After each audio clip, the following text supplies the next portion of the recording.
Today's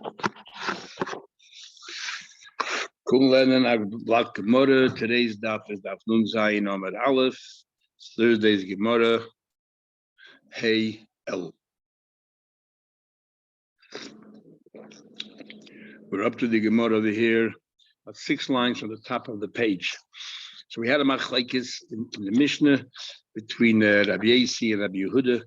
If you want to reduce the amount of the Kesuvos, according to Rabbi Yehuda, we have to go through a certain process, and you write the proper Kesuvos, and then she gives you a receipt for a partial amount of that Kesuvos. But according to Rabbi Yasi, it can be done orally. So the question is, when are they arguing? Are they arguing in all instances? So we're going to discuss over here, there are 3 different stages. There's a stage which we call Tchilas Chuppah, that's just about to enter the Chuppah, where no kinyan was made yet at all, which in a way would be a lot easier for her to just reduce the amount of the Kesuvos because nothing has been yet cemented or contracted. Then you have Seif Chuppah, but it's still just a Chuppah, which is sort of the interim stage. And then you have Seif Bia, where you're already consummated, where you're completely married. And that already means that she already, all the rights have been activated. And then there's a possibility to say that if the rights are activated, she can't just verbally remove them. I will see in the beginning of the 7th page of Kesuvos, once you have something, you can't just say ainly, dino dvorim, or I want to reduce it. You have to do something more than that. Maybe write a receipt or something. As we will see, 2 ways of understanding the machlekes between Rabbi Yasi and Rabbi Yehuda, what stages they argue and when they agree. And we have 2 opinions on that. So there's the Gemara. First, Rav Dimi. Rav Dimi came along. It's the name of Rav Levi, who says the name of Bar Kapora, that they're not always arguing. Sometimes Rabbi Yasi and Rabbi Yehuda will agree, and sometimes they argue. And we're going to have a machlekes how to understand Rabbi Yeshua. When do they agree and when do they argue? So opinion number 1. So this is the opinion of Rav Dimi. Machlekes betchila. When do they argue? In the beginning. Now the thing is, they use the word here beginning and soif very loosely. We don't know if beginning means beginning of the chuppah or beginning means beginning of the biyah, which is the end of the chuppah. We don't know when he says the end, does it mean the end of the chuppah, so the interim stage, or it means the end of the biyah? But let's see what he says, and we'll work it out. When the machlekes betchila, only in the beginning, abel b'seif, at the end, l'divrei hakol, according to everybody, eina meicheles. According to everybody, they're not meichel at all. That means everyone agrees it's too late. It's too far down. You can't just opt out of it. Okay, at the end. And Rabbi Yochanan says, bein bazu machlek, they argue in all instances.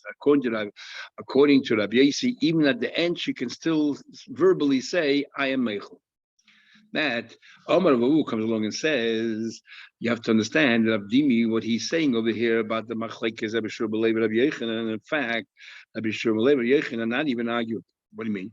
The Dim Rabbi Yochanan. I once heard from Rabbi Yochanan, what Rabbi Yochanan said, "Ano of Rabbi Shur ben Levi loy pagina dodi." In fact, we're not even arguing. We're talking about different things, and that is as follows. Rabbi Shur ben Levi, Rabbi Yochanan says, "Bein bazu, bein bazu." Rabbi Shur ben Levi says that in the beginning there's a machlekes, but at the end there's no machlekes. It's too late. You cannot be meichel. What do you mean by the end? When I said beginning and bein bazu, we're not talking about the same thing. My betchila de kam Rabbi Shur ben Levi said the beginning there's a machlekes. He meant tchilas chuppah, the beginning of the chuppah, or even the middle of the chuppah. But my seif, when he says seif, it didn't mean the end of the chuppah, because that's an interim period. And when he said seif, that everyone agrees, bal peh, you cannot reduce the Kesuvos, is seif bia. Once you've consummated it, you inherit all those rights. You can't just opt out of it. You have to go give a receipt. That's what he meant. And the chikamini, when I said bein bazu machlekes, I was talking about tchilas chuppah and seif chuppah. My tchil chuppah, we're both saying the same thing. There's a machlekes, but seif chuppah as well. We're both saying the same thing, that there's a machlekes. No, the seif chuppah is only an interim period, and because it's only an interim period, therefore she hasn't yet completely contracted all the rights, so she can opt out of it verbally. So basically, we're not arguing at all. Myself and Rabbi Shur ben Levi were talking about different things. His seif, everyone is moida. Rabbi Yehuda and Rabbi Yasi moida, doesn't work. It's talking about seif bia. My seif, when I said it's still arguing, is talking about seif chuppah. The hitchil was bia. Kiyos. That's Rav Dimi's version. So according to Rav Dimi's version, by seif bia, everyone agrees you cannot be meichel. And the machlekes is tchilas chuppah and seif chuppah. However, he also Ravin came along. He argues. Ravin argues with Rabdimi, and he says that the Shimon Pazis and Mishum Levi Bakapod that Machlekes forget the Machlekes is Davke B'Seif. Although Betchila in the beginning, everyone agrees that there are no contracts, no deals. It's very easy to opt out, just even verbally. So Mishum Levi is saying over here that that the Machlekes is only B'Seif. And the Machlekes is only B'Seif. But Betchila, everyone agrees. Rabbi Yechon said the same comment. The demon partially made Rabbi Yechon, I and Rabbi Yechon, another from Levi, looking at the not even arguing. My lib is safe. So Rabbi Shua ben Levi and the Rabbi Yechon are not arguing. It's Rav Dimi and Ravin who are arguing what they said. And this is how he explains. My lib is safe. Rabbi Shua ben Levi says b'safe. There's a machlekes he meant seif chuppah. And when he said tchila, that everyone agrees, he said tchila's chuppah, there's no contract. Tchila's chuppah. The chikamina ana, when I said bein bazum machlekes, I was talking about seif chuppah and seif bia. The chikamina ana, when I said bein bazum machlekes, tchila's bia.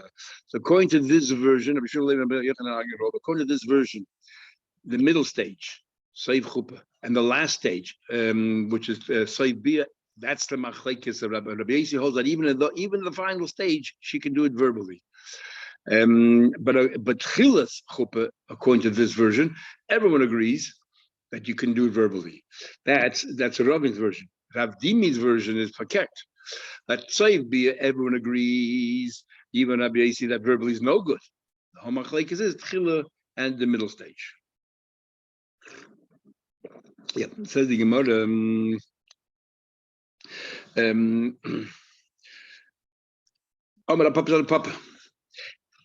basically, we have two opinions of Dima and Ravin, and they're arguing what Rabbi Yechon actually told Rabbi Vu, which Rabbi Papa doesn't like it because one of them can't be correct. If they're arguing about what they were told, can't be correct. You can argue in a svara, but to say that they're arguing told, we even had a few Gemaras like that.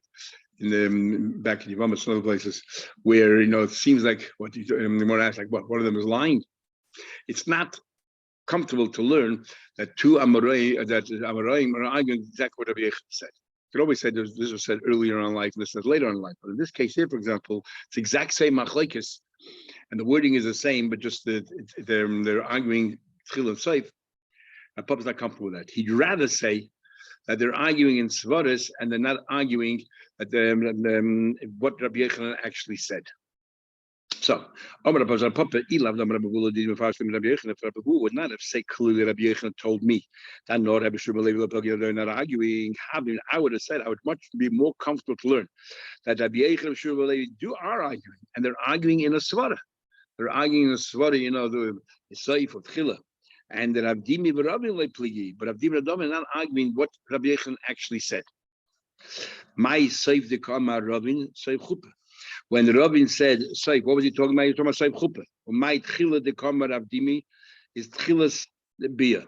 So Ravin was saying Seif Chuppah, and Rabdimi was saying Tchilas Bia, and therefore they're talking about using different words, but they meant the same thing, and they're arguing as to what exactly precisely the machlekes of Rabbi Yechon and Rabbi Shua ben Levi. Much more comfortable Rabbi Shua ben Levi, Rabbi Shua ben Levi exactly.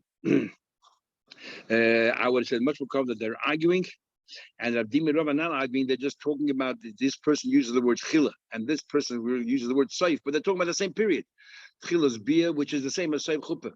But Rabbi Yechon and Rabbi Yechon and Shua ben Levi, who Rabbi Yechon says bein bazuz machlekes, Shua ben Levi says only b'tchil not b'seif. They're the ones who are arguing.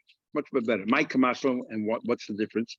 How kamashal the plea to Amorai at time nashai. It's much more comfortable to say that two Amoraim are arguing pushing svara. Rabbi Shua ben Levi, Rabbi Yechon are arguing in svara. What would be the din in the case, for example, where the end of bia. At the end of bia, do we say, maybe the end of bia that it's too late already, you cannot verbally, orally reduce it at all, or and so on. And or Shubba Levi also holds at the beginning. Shubba Levi also holds that in the beginning they're not arguing either, because according to Shubba Levi, the only time that they're arguing is in the middle case. Tchilas be tchilas chuppah, nothing happens. So everyone holds you can do it orally. Soif be it's too late already because you have a contract. Contractually, everything has already been activated, so you have to give us receipt. When when's the argument? Right? You see, only in the middle case with soif chuppah before the thing. That's a Shubba Levi, and one of them. One of them calls that soif, one of them calls chila, but they're talking about the same period. Soif chuppah, chilas bia. Mashenke Rabbi Yechon holds machlekes bein bazu in all three cases. Are you much more comfortable learning that way because then they're not arguing what Rabbi Yechon actually said. Rather than two Amoraim arguing what exactly was it Rabbi Yechon said. The next Mishnah. We already had this right in the very beginning. Once we agreed that she should get married, we give her 12 months from when the husband says, let's go get married. And we're not talking about from the engagement day. We're talking about from after when he said, let's get married. Why? She needs 12 months to prepare herself, to get herself ready, to prepare all of her jewelry and clothing, so on and so forth. And the husband also needs 12 months. Interesting what Rashi says here. What does the husband need 12 months for? He says no. He says to prepare the Seudah and the Chuppah. Clear that in those days, the husband paid for the entire wedding, not the kala. When it changed to the kala and now it's half and half, I'm not exactly sure how that evolved. Okay. So the Gemara, what about Almana? Woman who's an Almana, she also has shloishim. She already has tachshitim from previously, and therefore doesn't have to work so hard, as Ashi says, and therefore he only needs 30 days. Machlekes Rishonim, what about the guy if he's an almond? Does he need more than 30 days? Because the Chayda, according to Rashi, says that the reason is you got to make the food. So what if he had a wedding before? There's no leftover food. You got to start all over again from scratch. Or maybe you can say now he knows the ropes and he knows which caterer to use and he learn from all his mistakes. It can be done a lot quicker. So whether an almond has 30 days or 12 months is not clear. Machlekes. Okay, higi. This we had na beis higi is man. What happens if 12 months expired? Well, they still didn't get married. Remember, we learned then that it's the husband's fault that they didn't get married. Because if it's the wife's fault, then he doesn't have to take care of it. Then we had a discussion if it's an oinus, what happens then? It depends if it's foreseeable oinus and unforeseen oinus. Come with 12 months, he has to provide for her. And if he's a kohen and she's married to a kohen, she can start eating truma. Because mehatayra, she can eat truma straight away. She's engaged. She's betrothed to a kohen. It's only the Rabbanan. We'll see later in the Gemara today why the Rabbanan refused. But after 12 months, we allow it. And why after 12 months we allow it, we'll see later. The Tavron says, okay, we're giving a truma. How does it work? The Tavron says, no yisnin lo hakol truma. You can give her everything truma, and even though it'll be every month, she'll be tummy for a while. She'll sell the truma during that time, and with that money, buy chulin. Rabbi Kiva says no. Machza chulin, machza truma. You give her half truma the weeks that she's tar, and another half a truma truma the weeks that she's tar. Another half chulin when she's not tar. She doesn't have to go out there and try to sell it. And even because when you sell it, you'll lose. She won't get as much money as is necessary. Hayavam. What about a yavam? Let's say the husband died. She was married to a kohen, and he died, and now she's waiting for her husband, her brother. There, a yavam does not enable his wife to eat truma, as we'll see, even if 12 months expire. Truma does not eat truma. What about 6 months she waited by her husband, 6 months she waited for the yavam.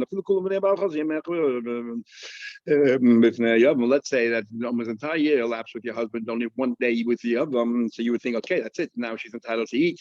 Or the entire year before the yavam, only one day missing. She's not entitled to eat truma. And we'll see more later why Yavam does not feed truma to his sister-in-law. Does not feed truma. Yeah. So she never ate anyway. Not talking about a case where even because the thing is furthermore, even if she 12 months go by and she started eating truma with her husband, then the husband dies, she stops eating truma until she marries the Yavam.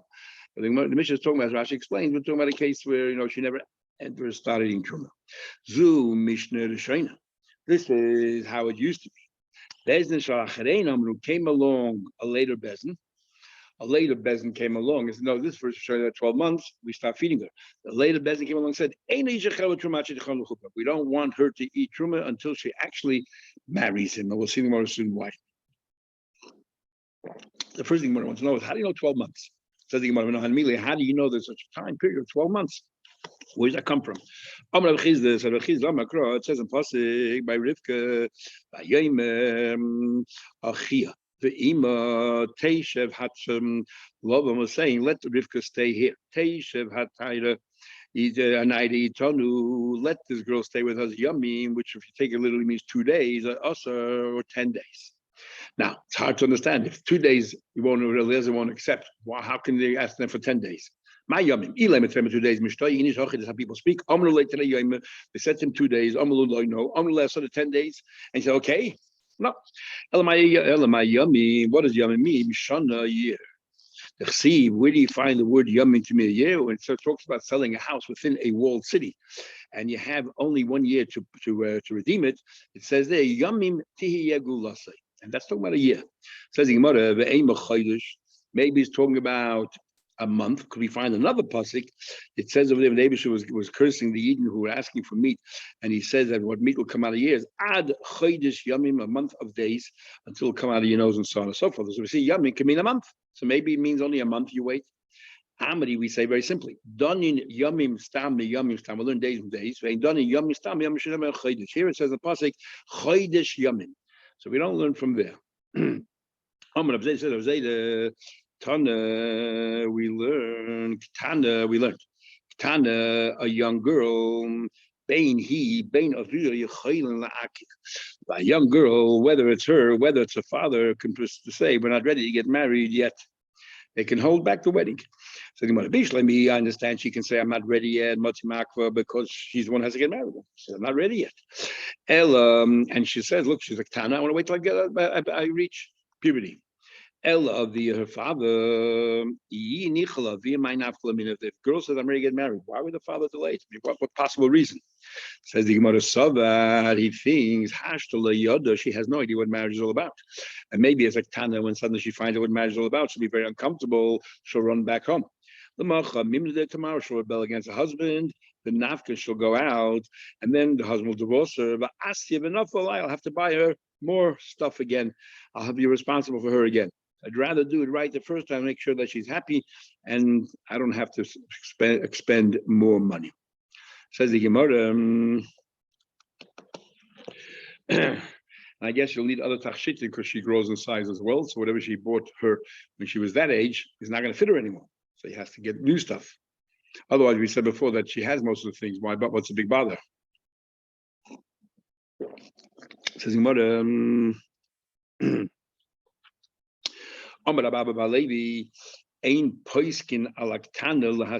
don't force a girl to marry when she's a Kana. Actually, we had the Gemara in Kedushin, in the beginning of the second Pedic, that B'tzad Abbas Yisrael, you should not get a Kana to marry someone, especially you shouldn't get her to marry also until she knows the person, because he's very young. But Tais is there, Rabbein Tam makes a very sad commentary on life. He says that today we're in Golus and people don't have money. If you happen to have money, marry Dorim Shaktana, because at least you have it today. There's no guarantees you have tomorrow. He lived at the time of the Crusaders, and he knows what it means to have difficult times. So anyway, he says you're not allowed to marry a girl when she's a Ketana. You shouldn't force her to get married or set a date as to when you're going to get married. But you could tell Ktana, okay, we're going to work out a date. As soon as you reach 12 years old, that's the date when you're going to get married. You can really start producing the invitations.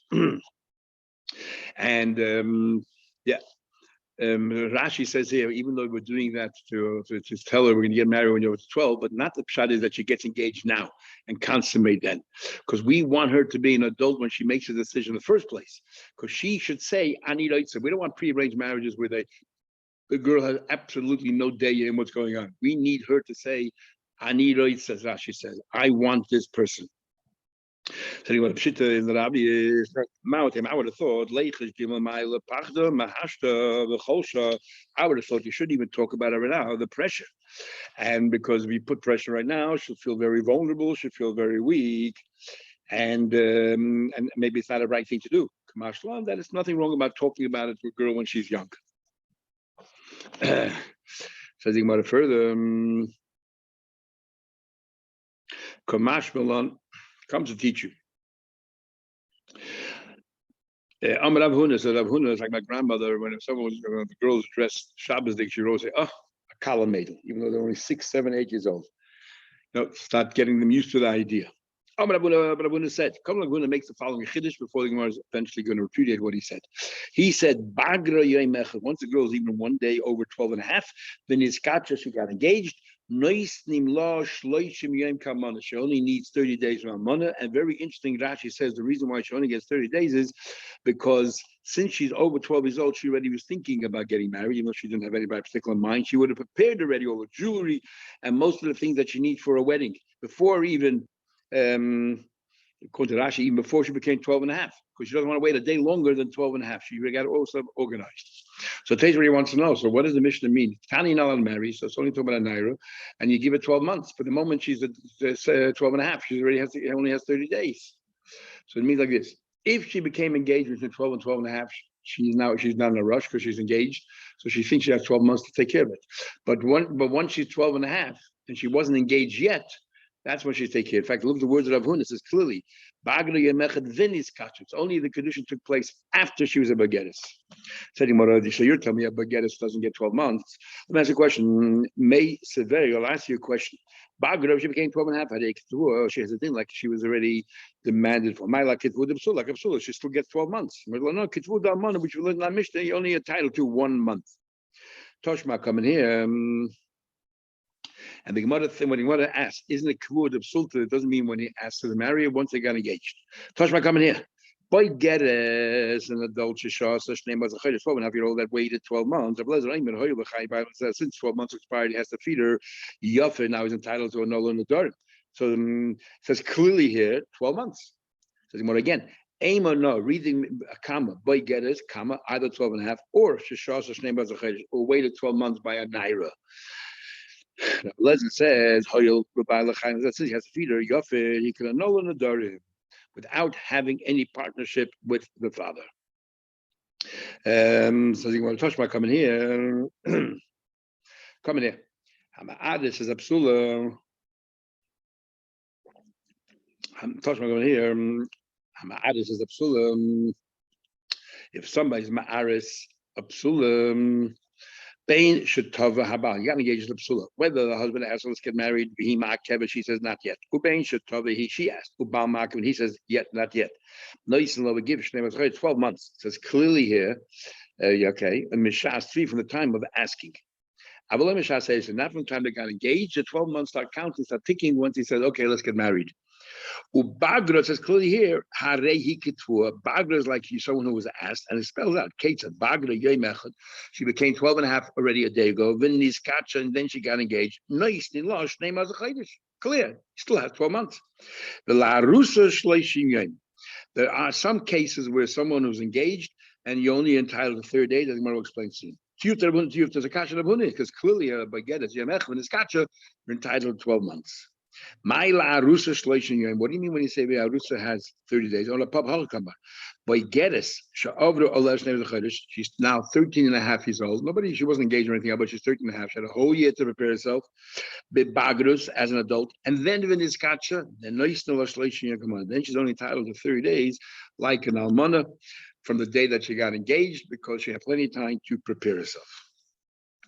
Now the Mishnah said, if the time came along, the time came along to get married, he had to start providing for her, and she's entitled to eat truma.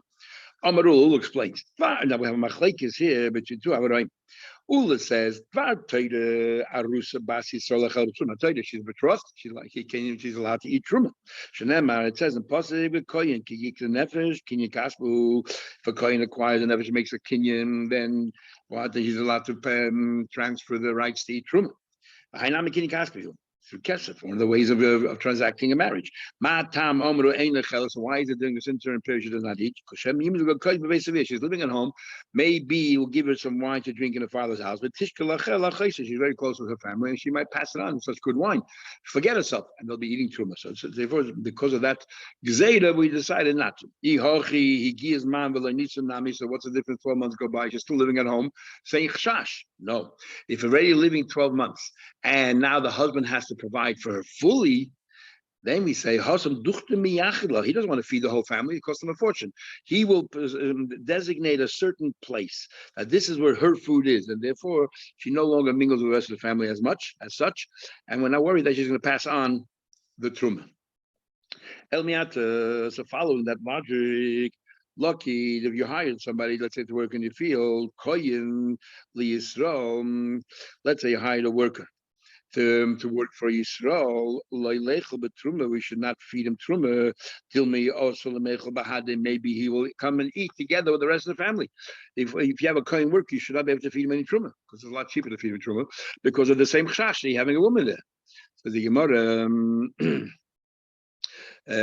hashed now mididhu safile, since he feeds him from his own. So you think this boss is feeding to everybody? You think people are going to go and schnorr from this worker? They're going to get directly from the boss. So therefore, we are not worried that they're going to end up eating the truma of this particular worker, the kohen. And telling about it further. Rav Yudik is another reason altogether. He said the reason from simple literally means breaking. He finds out after he marries her that she has some kind of major defect that he didn't know before, was hidden. But now that they're living together, husband and wife, he discovered it, and he said, I cannot tolerate that. And the whole thing is a mekataish and unravels as if they were never married. It comes out she had no right to eat truma. That's why we wait. Says the Gemara, if that's the reason, and nivela, let's say they went to the chuppah and they didn't have any bilos, you should not eat truma either, because you didn't have yet a chance to see the woman. You didn't yet live intimately together. So why can't she start eating truma already right then and there? So the Gemara, Hasam mivdik bodigla. No, before he takes the chuppah, he has family members checking her out wherever it is. Bodigla. And Rashi says this also covers even after 12 months. By 12 months, when he has to start paying for her, he definitely did his research, had family members seeing her at the pool or the mikveh, whatever it is, seeing in the ocean, and would have reported back to him if there were any major defects. Okay, so Eved Koyin, the servant of a Koyin, Koyin purchased a servant from a Yisrael, and he takes him and working for the Kohen. We feed him truma, with truma. You shouldn't. From simple, what happens? You find some kind of a defect later, and therefore the whole mekach falls apart, unravels, and it comes out he wasn't your Rebbe, and he was eating truma. So one answers, simple ba'avodim leka. What are you worried about? By avodim, we don't have the whole concept of simple. It's manushach. The davroi, it's visible. He saw these defects and it bothered him. So how can unravel this? And the gavoy is something internal. You're not marrying him. You just want him to perform. And if he performs, who cares? And if there's a mum that's discreet, what do you care? What about exploring all the possibilities that it might unravel the deal? What about Nimtza Ganef? Turned out to be you had an Eved, a Ganef. Somebody was asking me, it says, a kid in my class asked me, it says, somebody was caught stealing and he cannot pay. And if it's less or equal to the value of what he stole, or his value as a slave, we sell him as a slave. And the guy wanted to know which person is going to buy a slave that was caught as a Ganef and has been tried in a court and found guilty. Why would you take him?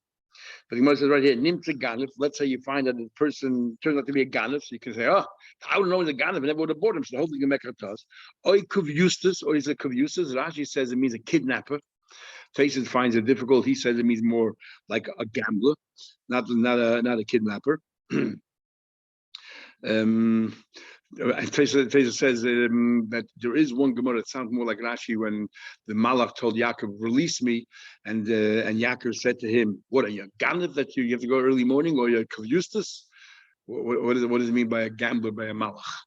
But he if that's it, it's too bad.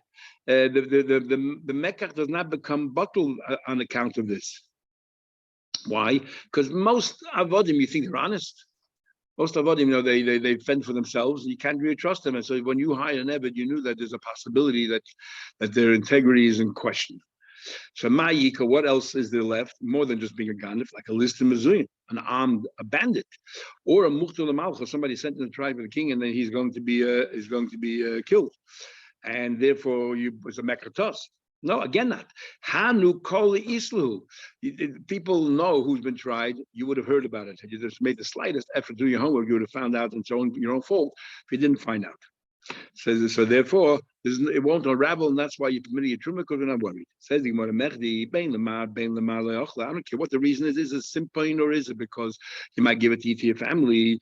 So my benayu. So at the end of the day, my nafkamin halacha. Says the Gemara, there is 3 nafkaminas. Going to Rashi. Ike benayu. The chilik is what happens. Kibble. Let's say the husband says, I love her. I don't care what movement she has. I'm prepared to take her.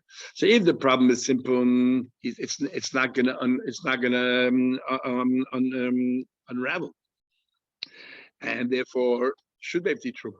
But if the problem is you might feed it to her family, so what's wrong with that? The next one is Mosar or Vaholach. If the father gave it over to the shluchim of the husband, or the shluchim of the father went together with the shluchim of the husband, she's no longer with the family. So if the problem is she'll feed the family, there's no longer a problem eating the family. If the problem is that because it's simple, it's still a problem until they actually get married. That's not min halacha l'maisa. Okay, have a good day.